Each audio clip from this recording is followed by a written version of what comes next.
Hi, today we're going to talk about how to do or work on incomplete dominance. Now this is the type of dominance where the dominant allele and the recessive allele, neither one is dominant over the other. You actually have a mixture of both. Okay, let's go ahead and read through our problem today. It says SpongeBob loves growing flowers for his pal Sandy. Her favorite flowers, pumpkins, are found in red, blue, and purple.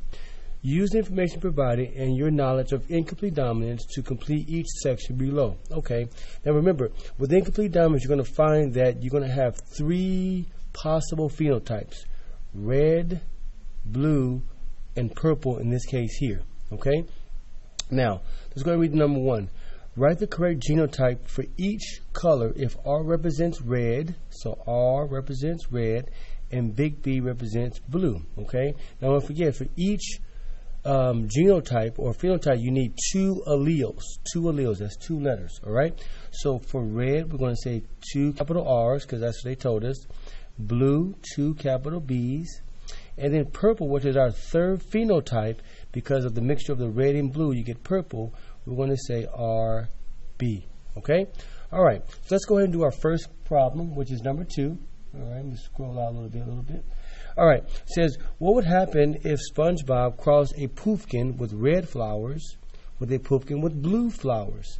Complete the Punnett Square. All right. Let's go ahead and do that. So we know from number 1 that red is going to be big R, and that blue is going to be big B, big B. Okay. Now let's go ahead and fill in our boxes or our Punnett Squares, or I'll just say fill in the windows. All right. So we're going to bring the R down, B over. Bring the R down, bring the B over, bring the R down, bring the B over, and so forth. All right? So there, we've completed our Punnett Square, or our window, fill in our window. So let's go to part A. It says give genotypes and phenotypes for the offspring, which are the children. So we're going to say genotype R. Remember, the genotype, or the two alleles combined together, gives us a genotype. Okay, so as we look inside of our window here, we notice that the only letters that we have available are RB because they're all the same. So that would be our genotype. Okay, all right, let's move over to our phenotype. Okay, phenotypes. In this case here, we only have one phenotype, right? We only have one phenotype. In this case here, just RB.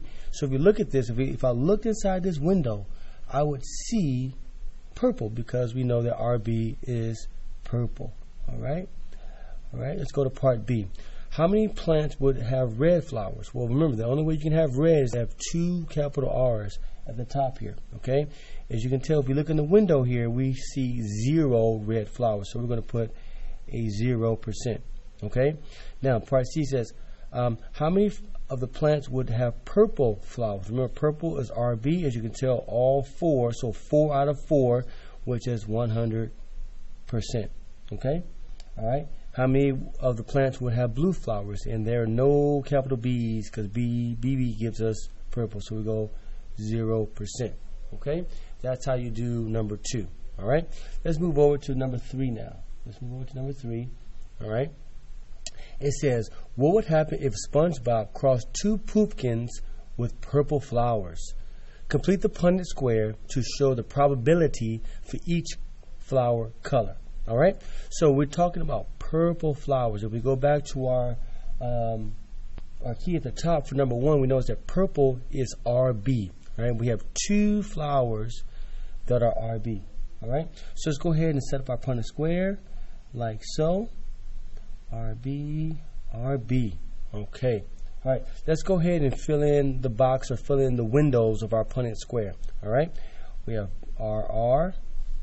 Okay. And because we want to stay consistent, we want the R to go first and the B to go second. All right. So we're going to slide this R over, bring this B down, slide this R down, slide this B over.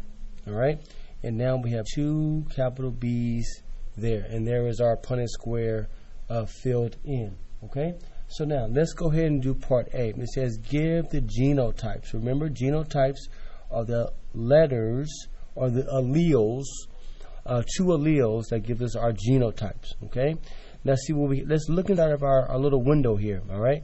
So if you look in the window, we notice that we have a RR, okay? So I'm gonna write that down, okay?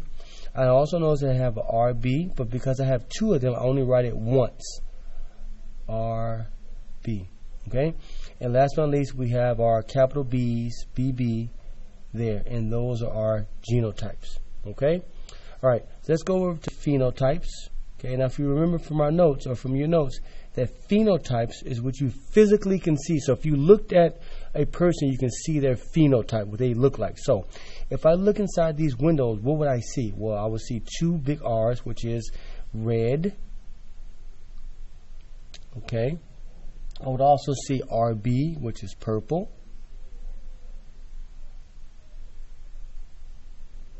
Okay.